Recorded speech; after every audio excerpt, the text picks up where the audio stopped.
everyone! So it is a new month, which means I get to talk about all the books that I read last month. I'm really excited about talking about these books because like 3 of them have been on my shelf for well over a year that I managed to clear off and like kind of get rid of some on my TBR, and 1 has been on there for almost a year. And yeah, actually 4 of them have been on there for over a year, 1 for almost a year. So I really like focused on reading books that have been on my shelf for a long time, and I'm really excited about that. So the first book that I read this month was Thomas Hardy's Desperate Remedies. This is the first novel that Thomas Hardy ever wrote, and I really enjoyed this. I gave it a solid 4 out of 4 stars. I know Katie, Ange, and Yamini all rated it. I think they all rated it 5 stars. This wasn't quite a 5-star read for me. It didn't quite have the emotional connection that the other Hardys that I've given 5 stars have. So solid 4 stars, really enjoyable, really interesting to read authors' early works. And I find it really interesting that, similar to Austen, he kind of uses another author's like style to kind of explore writing novels. He kind of mimics Wilkie Collins a bit in this. It's still Hardy, but it's like a weird Hardy, and it's really interesting. It reminded me, not so much in like terms of what's going on, but it reminded me a bit of Northanger Abbey. So yeah, I really enjoyed that. Would definitely recommend this. Would maybe not recommend this as a first Hardy because I think it's not Hardy, like it's not fully formed Hardy, but I would definitely recommend this. Maybe if you're struggling with Hardy and like finding him a bit hard to get into, check this one out because it's quite different from his other works. So yes, absolutely love this.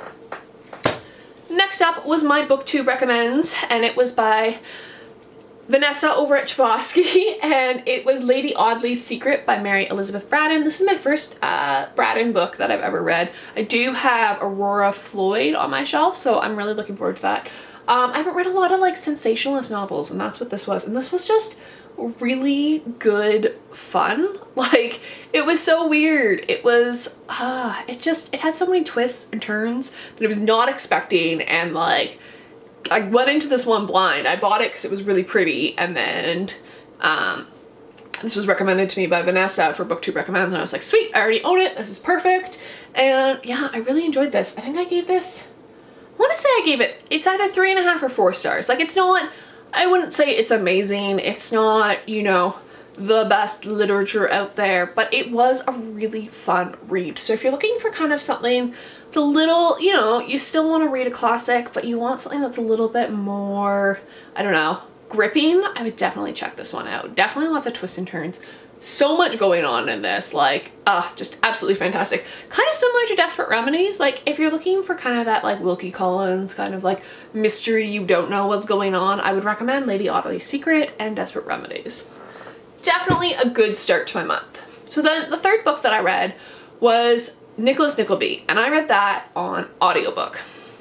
So I read this with Tanya over at List Obsessed Reader and Ange, and I love this. This is another one of my favorite Dickens. I've already talked about this a bit in my like mid-year wrap-up about how much I love this book. It's just so good. Nickleby is just fantastic. Like, I don't know. I love it. I love it so much. There's so many twists in it, and I feel like I read a lot of like twisty books where like things came out of the blue and you're like, oh my god. And it was great. It was just so enjoyable. I flew through it. I listened to it in almost 2 weeks. Like, I enjoyed it so much that I was listening to it when I wasn't in the car. Like, I really wish I had had a physical copy to read. This was like the first Dickens that I didn't own a physical copy of to like read alongside while listening. And I really want to read it now. I'll probably do that next year. I'm still holding out for getting my Penguin English Library edition, so yeah. And then next up, I read Daniel Deronda by George Eliot. I read this with Katie and Ange, and I really enjoyed this. Well, I shouldn't say I really enjoyed this. This was the first George Eliot I've read in a really long time. And I was kind of a little put off of George Eliot after reading The Mill and the Floss. I find The Mill and the Floss is just, it's so heavy-handed in its didacticism that it grated me. Like, it grated my nerves the wrong way. So I decided to read Daniel Deronda because this has been sitting on my shelf for ages. Like, I have owned this for forever. And I think the other girls enjoyed it a little bit better than I did. I still enjoyed this. Like, it's not a bad novel, but it definitely dragged in parts. And there's this weird thing that Elliot does where, like, it goes back in time, and it took me a really long time to realize that it had gone back in time. Like, it wasn't clear that the time was shifting in it, and so it kind of it hindered my enjoyment a little bit just because I don't know, I felt myself having to force myself to read this, and that's never something you really want with a book. So like, I found myself like sitting myself down and being like, okay, set the timer for half an hour, read as much as you can. I flew through this. I kind of did go into cyborg mode a little bit, but you know, I got through it. I'm glad I read it. Like, I'm glad it's off my shelf now, off my TBR list, so yay. And then next up is a book I didn't know I was going to read, and I'm really glad I did. I'm really glad I gave this author a second chance, because when I read the first work by this author, I was really unimpressed. I found it really boring. And now that I've actually finished this book and then went on to read the second one because it's part of a series, and it is Barchester Towers by Anthony Trollope. Now, when I read The Warden over a year ago, I found it dull. Gonna be entirely honest. It's a boring book. It is. And like, it's not bad, but it's just dull. And this is so much better. So anybody who has read The Warden is like, yeah, I'm not sure Trollope's my thing. Give Barchester Towers a try because it is so good. I gave this 4 out of 5 stars on Goodreads. Really, really enjoyed this. It deals a lot with like the complexities of, you know, British church politics, but also it has a love story, and it's just, oh, it's so fantastic. I really enjoyed this. And then as soon as I finished this, I was like, no, I need to read the next one. And thankfully, I've also had this on my shelf for like over a year, so I was really glad to clear that off. So thankfully, I also had Dr. Thorne, which is the next one in the The Chronicles of Barsetshire is what the series is called. I love this even more. This was a solid 5 out of 5 stars for me. Like, wasn't expecting that given that I found The Warden so dull, but yeah, really love this. This is kind of adjacent, like the first The Warden and the Tower of, or the, what is it? Barchester Towers are directly related. Like, you can draw a clear line, whereas Dr. Thorne is kind of like adjacent. It's in the same community, and sometimes you come across characters that are in the community, and I think, having read, I would definitely say you need to read Barchester Towers before you read Dr. Thorne, because there's little incidences where, and like little asides where previous characters are mentioned, and it brings up your enjoyment so much. So yeah, absolutely love this. Very different, still deals with like politics, but deals more with, you know, the issue of birth. And it deals with legitimacy, and it deals with like class, and it's such a fantastic book for that. I think that this is absolutely fantastic. Would highly, highly recommend it. So yeah, give Anthony Trollope a try. I'm an Anthony Trollope convert now.